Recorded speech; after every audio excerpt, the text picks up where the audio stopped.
Hello everyone, welcome back. So in this video we are going to cover section 28, 29, 39, 40, 52A and section 30, which is counterfeit, document, voluntarily, offense, good faith, harbor and valuable security.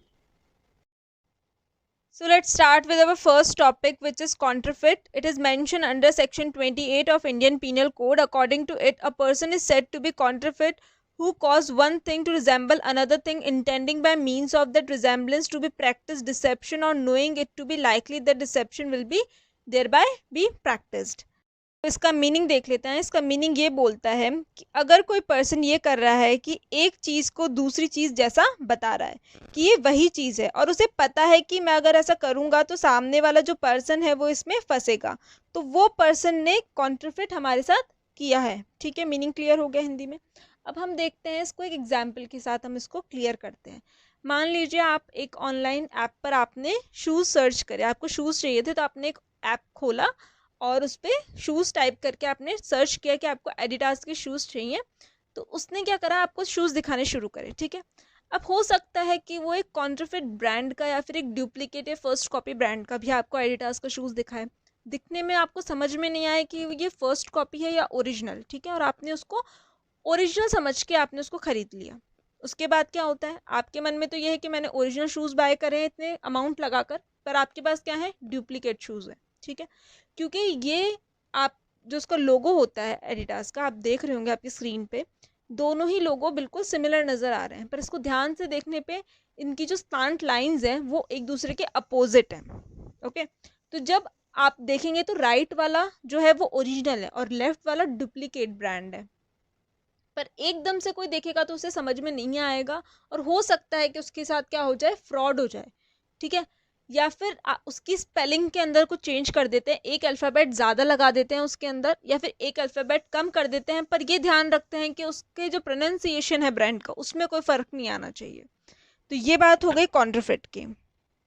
So our next topic is document. It is mentioned under section 29 of Indian Penal Code. According to it, the word documents denote any matter expressed or described upon any substance by means of letter, figure or mark, or by more than one of those means intended to be used or which may be used as evidence of that matter. इसका मतलब क्या है, मतलब जो भी matter है वो express किया हुआ है, डिस्क्राइब किया हुआ है, मतलब कुछ भी लिखा हुआ है, वो एक डॉक्यूमेंट होता है। चाहे वो लेटर की फॉर्म में लिखा हुआ हो, या फिगर बनाया गया हो, या कुछ मार्क किया गया हो, तो वो क्या होता है, एक डॉक्यूमेंट की तरह हम उसे ट्रीट करते हैं। इसमें अगर वो एक या एक से ज़्यादा मीन से भी लिखा गया हो तो भी उसे हम क्या मानेंगे, डॉक्यूमेंट मानेंगे। अब वो जो लिखा गया जो चीज़ है या फिर फिगर बनाई गई चीज़ है, जो भी मैटर में, किसी भी मैटर में वो दिया गया है, ठीक है, या प्रिंट किया हुआ है, लिथोग्राफ किया गया है, या फोटोग्राफ भी किया गया है, तो वो भी क्या है, एक डॉक्यूमेंट मानते हैं। एक मैप या प्लान, वो भी एक डॉक्यूमेंट की जैसे ट्रीट होता है। N inscription on a metal plate, जो मेटल की प्लेट पे लिखा हुआ होता है। पुराने टाइम्स के अंदर बहुत लोगों के पास ऐसी प्लेट्स होती थी जिस पे उनके नाम से प्रॉपर्टीज़ डिफाइन की जाती थी, तो वो भी उनके लिए क्या है, एक इम्पॉर्टेंट डॉक्यूमेंट है, तो उसे भी हम क्या मानेंगे, डॉक्यूमेंट मानेंगे, चाहे से वो एक पत्थर पे क्यों नहीं लिखा हुआ चीज़ हो। ठीक है, अगर वो किसी केस के अंदर हेल्पफुल एक डॉक्यूमेंट बन सकता है तो वो उसे हम डॉक्यूमेंट की तरह ही ट्रीट करेंगे। So our next topic is voluntarily. It is defined under section 39 of Indian Penal Code. According to it, a person is said to cause an effect voluntarily when he cause it by means whereby he intended to cause it, or by means which at the time of employing those means he knew or had reason to believe to be likely to cause it. इसका meaning क्या है, अगर कोई person अपने intention के साथ कोई act करता है और उसे पता है कि उस काम के कॉन्सिक्वेंसेस क्या होने वाले हैं, और वो फिर भी वो काम करता है, तो ये माना जाता है कि उसने अपने पूरे होशो हवास में अपने पूरे इरादों के साथ वो काम किया हुआ होता है। अब हम वॉलेंटरीली को एक एग्जाम्पल के थ्रू क्लियर करते हैं। A set fire by night to an inhabited house in a large town for the purpose of facilitating a robbery and thus cause the death of a person. A जो है वो एक large town में जाता है और वहाँ जाकर एक घर में आग लगा देता है इस इंटेंशन से कि उसको रॉबरी करने में आसानी हो जाएगी, बट उसके इस एक्ट करने से वहाँ पे जो इंसान रह रहा होता है उस घर में, उसकी वहाँ पर डेथ हो जाती है। अब हमें यहाँ पे सिनेरियो समझना है। उसका इंटेंशन क्या था? उसका इंटेंशन सिर्फ रॉबरी करने का था, बट उसके इस एक्ट करने की वजह से वहाँ पर किसी की डेथ हो जाती है। अब हमें एग्जाम्पल आगे क्या बता रहा है। Here a may not have been intended to cause death and may even be sorry that death has been caused by his act, yet if he knew that he was likely to cause a death, he has caused death voluntarily। इसका मतलब ये है, उसका intention murder करने का नहीं था, उसका इंटेंशन सिर्फ रॉबरी करने का था। बट अगर उसको ये पता ही था कि उसकी आग लगाने की वजह से, किसी के घर में अगर आग लगा रहा है तो उसकी डेथ हो सकती है, अगर वो वहाँ फंस जाता है तो उसकी एक्ट परफॉर्म करने से डेथ हुई है, तो वो डेथ कैसे मान ली जाएगी कि उसने वो डेथ वॉलंटरीली ही परफॉर्म कर दी है अपने एक्ट से। तो यहाँ पर वो रॉबरी के साथ साथ डेथ के लिए भी लायबल होगा। अब देख लेते हैं हमारा नेक्स्ट टॉपिक जो है offence. According to section 40 of Indian penal code, the act defines the term offence. मतलब section 40 of Indian penal code में ऑफेंस को डिस्क्राइब किया गया है। अब जो ऑफेंस की जो डेफिनेशन है उसको इंडियन पीनल कोड में 3 पार्ट्स में डिवाइड किया गया है। जो फर्स्ट पार्ट है वो हमें ये बोलता है, a thing which is made punishable by the IPC is an offence. मतलब जो भी एक्ट पनिशेबल माने गए हैं आईपीसी में तो वो ऑफेंस की कैटेगरी में आते हैं। Second part says the some chapters and section have been specially mentioned in which the word offense denote a thing which the Indian Penal Code or any special or local law punishes। मतलब कुछ chapters और section में specially mention किया गया है word offense। अगर आप ऐसा कोई act perform करते हैं, जैसे वो इंडियन पीनल कोड में डिफ़ाइन किया गया हो या स्पेशल या लोकल लॉ में डिफ़ाइन किया गया हो, अगर उस सेक्शन या कोड के अंदर ऑफेंस वर्ड मेंशन है तो वो सारे ही एक्ट पनिशमेंट वाले एक्ट होते हैं और उसमें आपको पनिश किया जाएगा। जो थर्ड पार्ट है वो हमें ये बताता है, definition contain certain section of the code have been mention where the word offence means the something punishable under the special or local law with a maximum punishment of 6 month with or without fine. मतलब जिन भी section या code के अंदर ये mention किया गया है वर्ड ऑफेंस, अगर आप ऐसा कोई काम करते हैं, ऐसा कोई एक्ट परफॉर्म कर देते हैं किसी भी स्पेशल या लोकल लॉ में जो मेंशन है, तो उसके अंदर आपको मैक्सिमम पनिशमेंट होगी 6 मंथ की। और ये जो पनिशमेंट है ये आपके ऊपर फ़ाइन लगाकर भी की जा सकती है और बिना फ़ाइन के भी की जा सकती है। ये तो बात हो गई ऑफेंस की। अब हम पढ़ेंगे हमारा नेक्स्ट टॉपिक जो है good faith. According to section 52 of IPC, nothing is said to be done or believe in good faith which is done or believed without due care and attention।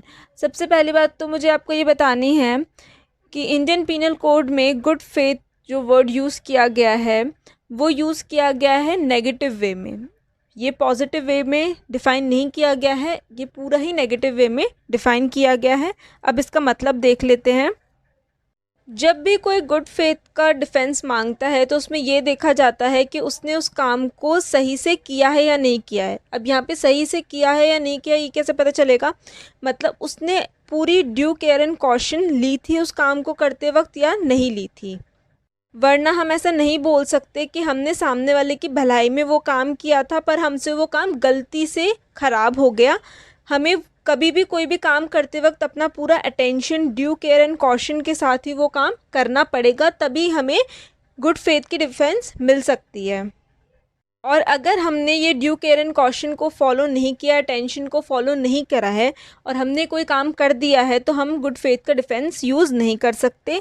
Court उसे good faith के अंदर नहीं देखेगा। इसे एक example के साथ clear करते हैं। मान लीजिए एक डॉक्टर ने एक ऑपरेशन किया और उस ऑपरेशन में उसने जो पेशेंट था उसके पेट में सिज़र भूल गया वो, ठीक है। उसने ऑपरेशन कंप्लीट कर दिया, बाद में पेशेंट को पता चलता है जब उसे कोई प्रॉब्लम होती है कि उसके पेट में सिज़र मौजूद है, तो वो क्या करता है, डॉक्टर के ऊपर सूट फाइल कर देता है।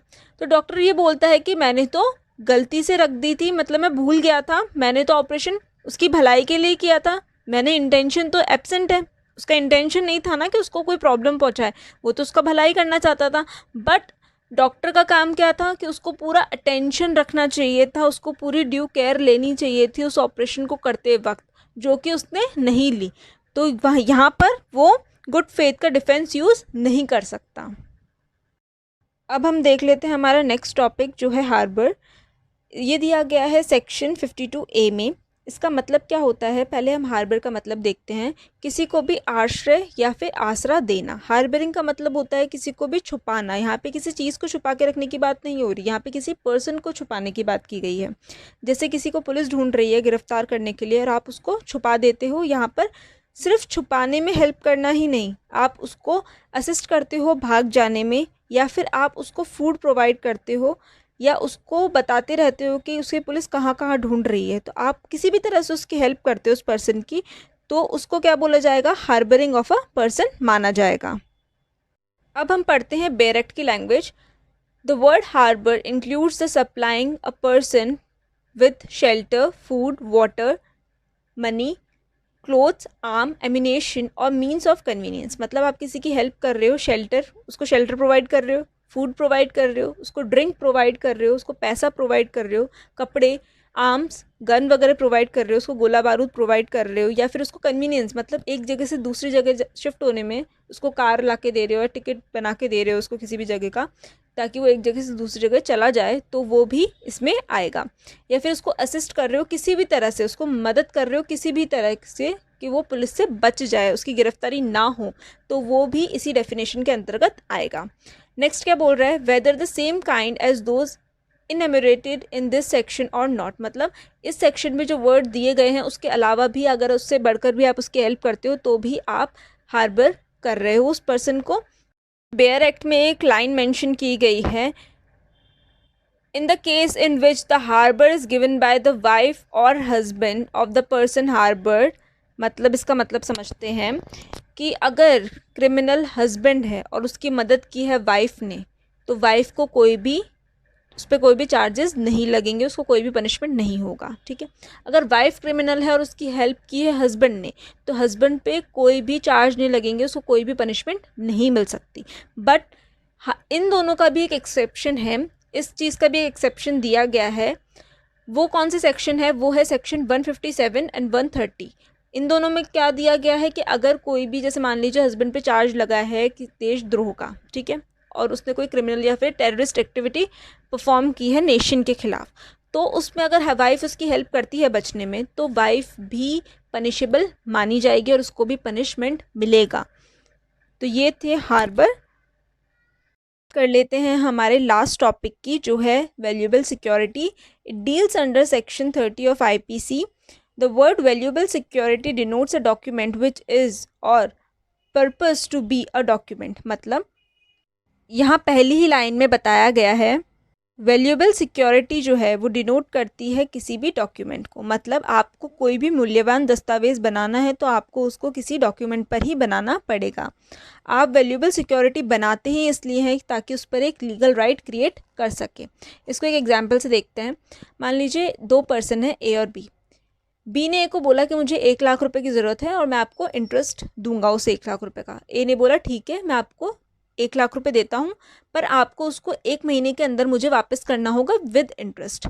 बी ने उसकी ये कंडीशन मान ली और ए ने उसको पैसे दे दिए। ठीक है, पर उसने क्या लिया है, उसने एक डॉक्यूमेंट पर ये सारी चीज़ें लिखी हैं। ठीक है, पर अगर ये होता है कि बी ए को पैसे रिटर्न नहीं करता, तो ए बी के खिलाफ सूट फाइल कर सकता है। तो ए के लिए क्या हो गया, वो एक वैल्यूएबल सिक्योरिटी डॉक्यूमेंट हो गया।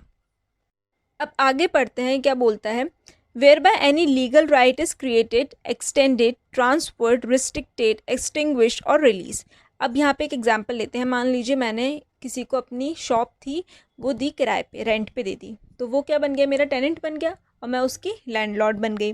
ठीक है, तो क्या करूँगी, एक लीगल राइट क्रिएट करूँगी कि हाँ मैंने इसको अपनी शॉप दी है, इतने साल के लिए दी है, ये कंडीशंस मैंने रखी हैं। ठीक है, तो एक लीगल राइट क्रिएटेड हो गया। ठीक है, अब मान लीजिए 2 साल के लिए दी थी और वो 2 साल कंप्लीट हो गए और उसका बिजनेस अच्छा चल रहा था, तो उसने मुझे बोला आके कि मुझे ये शॉप और 1 साल या 2 साल के लिए रखनी है, तो आप इस जो कॉन्ट्रैक्ट है इसको आप एक्सटेंड कर दीजिए, बढ़ा दीजिए।